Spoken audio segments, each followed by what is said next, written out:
अस्सलाम वालेकुम। हर जा बातें मुदाम वश बातें। असलम बलोच शुमारा सलाम बातें। आज हम आपके लिए लेकर आए हैं कुछ निशानियाँ। क्या तुम जानना चाहते हो? तुम्हारे जिस्म में दौड़ने वाला खून, तुम्हारी हाथों में पकड़ी हुई हर मशीन, तुम्हारी सवारियाँ, तुम्हारा घर, तुम्हारे हथियार और तुम्हारी तहजीब की हर तरक्की की बुनियाद किस चीज़ पर खड़ी है? जी हाँ, एक ऐसी चीज़, एक ऐसी सच्चाई जिसका जिक्र 1400 साल पहले कुरान ने किया था और आज साइंस भी उसी हकीकत को मानने पर मजबूर है।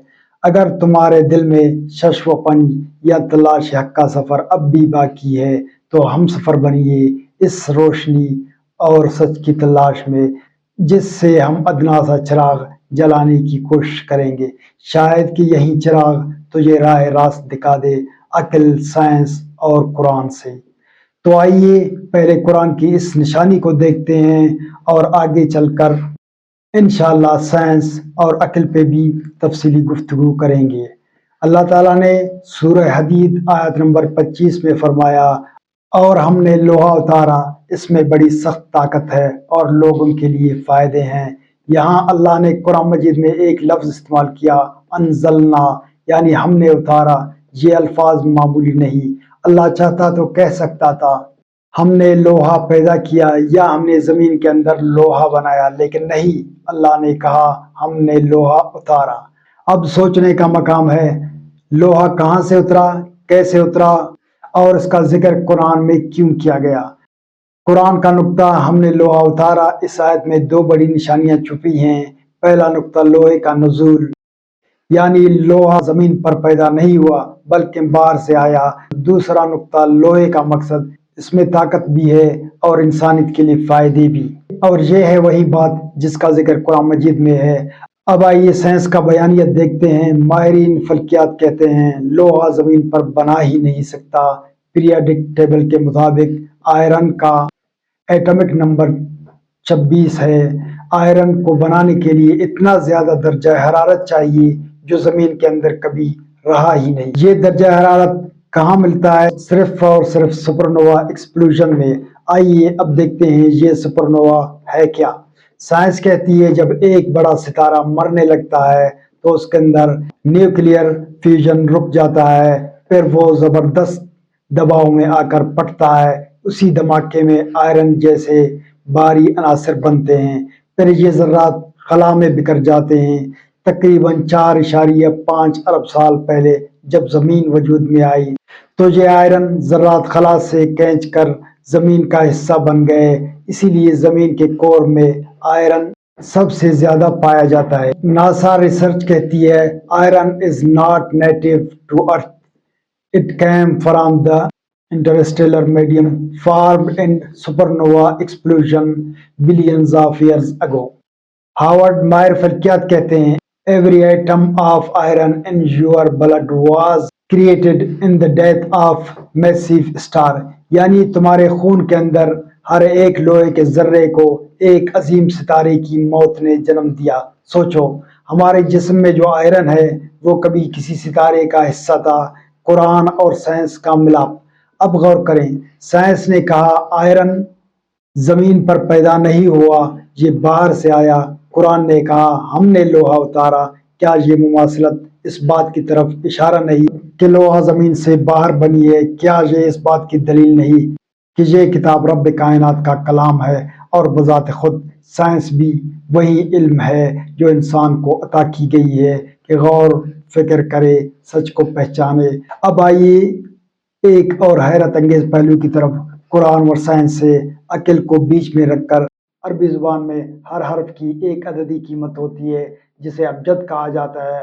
अगर हम लफ्ज़ अल हदीद का अबजदी हिसाब लगा लें, अलिफ का 1, लाम का 30, हा का 8, दाल का 4, या का 10, दाल का 4, टोटल बनते हैं 57। यहाँ गौर करें अल हदीद का अबजदी नंबर भी 57 है। कुरान मजीद में अल हदीद का सूरह नंबर भी 57 है। ये महज इत्तेफाक नहीं, ये महज इत्तेफाक नहीं हो सकता। अब आए सिर्फ लफ्ज़ हदीद का अबजदी हिसाब देखते हैं। हा का 8, दाल का 4, या का 10 और दाल का 4, जो कि टोटल बनते हैं 26 یعنی لوہے کا ابجدی نمبر ہے 26، اور سائنس میں حدید یعنی آئرن کا ایٹمک نمبر بھی 26 ہے، یعنی قرآن نے لفظ حدید میں بھی وہی عدد رکھا جو سائنس میں لوہے کی پہچان ہے۔ قرآن اور سائنس کا حسین ملاپ یہ یہی بتاتا ہے کہ قرآن کوئی عام کتاب نہیں بلکہ یہ خالق کی کتاب ہے جو کائنات کی حقیقتوں کو ایسے انداز میں بیان کرتی ہے کہ انسان حیران رہ جائے۔ سائنس کہتی ہے iron is form in supernova, Quran کہتا ہے ہم نے لوہا اتارا۔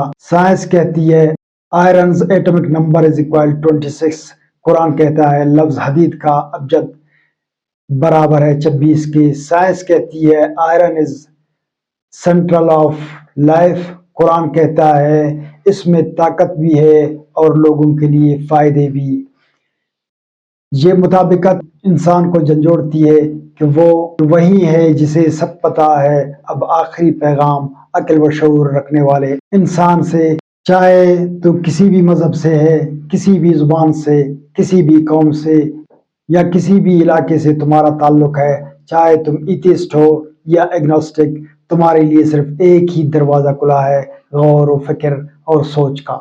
یہی بات قرآن مجید میں اللہ تعالیٰ فرماتا ہے سورۃ الجاثیہ 45 آیات 13، اور آسمان و زمین کی ہر چیز کو بھی اس نے اپنے طرف سے تمہارے لیے تابع کر دیا۔ یہ سب نشانیاں کیوں ہیں؟ صرف حیرت کے لیے نہیں بلکہ انسان سوچے سمجھے، اپنی نجات اور ایمان کی طرف رخ موڑ دے۔ کوئی چیز بائے چانس نہیں، یہاں تک کہ اے انسان تو بھی پروگرام کا نتیجہ ہے۔ اس دنیا میں تیرا آنا اور یہاں سے تیرا جانا لکھا جا چکا ہے لوح محفوظ میں، اور لوح محفوظ پہ انشاءاللہ ہم کسی اور دن بات کریں گے۔ چلیے دوبارہ موضوع کی طرف بڑھتے ہیں۔ قرآن ہمیں یاد دلاتا ہے کہ کائنات کی ہر شے ایک مقصد کے تحت بنی ہے۔ اگر لوہا ہمارے لیے آسمانوں سے اتارا گیا تو یہ صرف دات نہیں، یہ اللہ کی قدرت کا نشان ہے۔ اسی لوہے سے ہم نے ہتھیار بنائے، عمارتیں کھڑی کی، گاڑیاں چلائیں، اسپتال بنائے، اور اسی سے ہماری دنیا کی تہذیب کڑی ہے۔ لیکن یاد رکھو طاقت ایک امتحان بھی ہے، اگر لوہے کو انصاف اور بھلائی کے لیے استعمال کرو گے تو یہ تمہارے لیے رحمت ہے، اور اگر ظلم اور خون ریزی کے لیے استعمال کرو گے تو یہی لوہا تمہاری بربادی کا سبب بنے گا۔ آج سائنس اور قرآن مل کر ہمیں یہ پیغام دے رہے ہیں، اے انسانوں تمہارا جسم ستاروں کی راکھ سے بنا ہے، تمہارے خون میں بہنے والا لوہا کسی عظیم ستارے کی موت کا تحفہ ہے، اور تمہاری کتاب ہدایت قرآن مجید نے یہ حقیقت صدیوں پہلے بیان کر دی ہے۔ کیا یہ سب نشانیاں دیکھنے کے بعد بھی ہم غافل رہ سکتے ہیں؟ کیا یہ سب نشانیاں کافی نہیں کہ اللہ ہی خالق ہے، وہی رب ہے، وہی مالک ہے، یہی قرآن کا پیغام ہے، یہی سائنس کی تصدیق ہے، اور یہی ایمان کی حقیقت؟ اگر پھر بھی یقین نہ آئے تو پوچھ اپنی پہلی صدا سے، جہاں تیرے سوال تھم جائیں اور زبان خاموش ہو، وہیں سے وجود دینے والا کلام کرتا ہے۔ جب تک خالق نہ ہو خلقت کیسے ہو، جب تک ابتدا نہ ہو انتہا کیسے ہو، یہی تیرا امتحان اور یہی تیرا جستجو، وہی اول وہی آخر وہی تیرا رب حیات، کر سجدہ اسی کو، اسی میں ہے تیری نجات۔ آج کے لیے بس اتنا ہی۔ اے وحدہ بدیت اسلم بلوچا، اجازت اللہ ہے باوٹ باتت۔